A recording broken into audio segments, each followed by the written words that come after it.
शहबाज शरीफ साहब, सख्त जुबान तो आपको सुननी पड़नी है, सियासी ठुकाई तो हमने आपकी करनी है।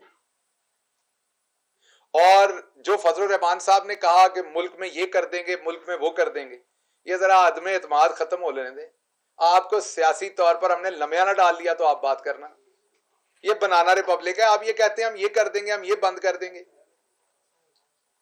आप इस टाइम अदम एतमाद के बाद सिर्फ और सिर्फ ज्यादा हलवा खा के अपना मैदा बंद कर सकते हैं, उसके अलावा आपको कोई चीज बंद करने की इजाजत नहीं दी जाएगी पाकिस्तान में। एक दफा अदम एतमाद हो लेने दें, उसके बाद आपको सियासी तौर पर हम बिल्कुल दुरुस्त करेंगे। तो हमने अब असूली फैसला यह किया है कि ये लातों के भूत हैं, ये बातों से मानने वाले नहीं हैं, ये बदतमीज लोग हैं, इनके साथ वही जुबान इस्तेमाल की जाएगी जो ये करते हैं। तो वजीर आजम अब इनके साथ सख्ती बरकरार रखेंगे, और बल्कि हमारी पूरी जमात अब इनके साथ सख्ती बरकरार रखेगी। आप गाली निकालेंगे तो आपका मुंह तोड़ा जाएगा, आप बकवास करेंगे तो आपको जवाब मिलेगा, आप किसी इदारे पे बकवास करेंगे तो आपको जवाब मिलेगा। आप अब जिस जुबान में बात करेंगे हम आपको उस जुबान में जवाब देंगे। वो जो प्री मैच्योर सियासतदान है उसको मैं सिर्फ ये बताता हूं कि इंतजाम हो गया है, हमने फंड्स भी ढूंढ लिए हैं कि किस हमने ब्रैकेट में से आपके ऊपर ट्विटर रखना है। आप बस हमें बता दें कि किस टाइम आप मुयस्सर होंगे। 2 घंटे रोज आएगा ट्विटर। टेस्ट आपका शेख रशीद साहब लेंगे, उस सबक का उर्दू जो आपको सिखाई जाएगी उसकी महाना टेस्ट जो है वो शेख रशीद साहब लेंगे, उसकी मार्किंग फवाद चौधरी साहब करेंगे, और फिर आपको सनद दी जाएगी कि आपको उर्दू आती है कि नहीं। और जब तक आपको यह पता ना चला कि बारिश आता है या आती है, तो हम आपको ये उससे मसला ये कि जब आप ये कोड वर्ड्स में बोलते हैं ना तो अवाम परेशान होती है, उनको पता नहीं चलता कि क्या कह रहा है बंदा, बच्चा किस मुसीबत में क्या कह रहा है। मतलब कोई आपके सामने कोई बच्चा ऐसा जो गूंगा हो या भी ना बोलता हो, वो आके कुछ बताने की कोशिश कर रहे हो तो आप परेशान होते हैं कि इसको क्या तकलीफ है, इसके पेट में दर्द है, ये क्या कहना चाह रहा है। तो बिलावल जरदारी साहब की हमें समझ नहीं आती। आज मेरे से भी किसी ने पूछा कि प्रोफेसर साहब आप प्रोफेसर थे, आप ये बड़ी सख्त जुबान इस्तेमाल करते हैं, आप पाकिस्तानी सियासत में इन्हीं की तरह के हो गए हैं, तो ये क्यों हुआ है। तो मैंने उन्हें जवाब दिया कि जो पंजाब में मेरा 1 साल था ऐसा नहीं था, लेकिन जब हमारे मुखालिफिन ने मोहतरमा मरियम औरंगजेब साहबा की तरह की तर्जुमान रखी हुई हैं जिनका काम सवाए बदतमीजी और गाली गलोच के कोई नहीं है और औरत कार्ड खेलने के कोई नहीं है, तो फिर इस नतीजे पे पहुंचना पड़ा कि इनको इन्हीं की जुबान में जवाब देना पड़ेगा, तभी जाकर बात बनेगी। इनके सख्त दिन शुरू होने वाले हैं। हम इनके साथ अब वो तरीका आजमाएंगे जिसके ये काबिल है, वही जुबान इस्तेमाल करेंगे जिसके ये काबिल है।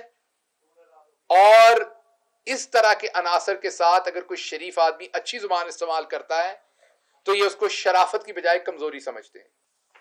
अब आप में से बहुत सारे कहते होंगे कि प्राइम मिनिस्टर साहब जरा थोड़े से इनके ऊपर सख्त हो गए हैं, तो उसकी वजह क्या है। मैं उसकी वजह बताता हूं। पीपल्स पार्टी और नून लीग अपोजिशन में होते थे एक दूसरे के। अपोजिशन के दौरान कहते थे पेट फाड़ देंगे, जरदारी, मदारी, लुटेरे, डाकू, चोर, यही कहते थे ना,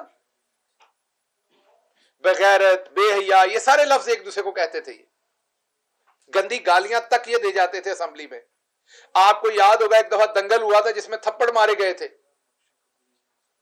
आपको याद होगा कैप्टन सफदर के मुंह पे वड़ाई साहब ने थप्पड़ मारा था, फिर इन्होंने वापस मारा था।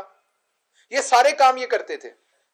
लेकिन जब हुकूमत आ जाती थी तो वजीर आजम का एहतराम करते थे, कुछ ना कुछ उनको बात करने देते थे और असेंबली का सिस्टम चलता था। हमारी हुकूमत आई, पहले दिन से इन्होंने प्राइम मिनिस्टर इमरान खान का असेंबली के अंदर एहतराम नहीं किया।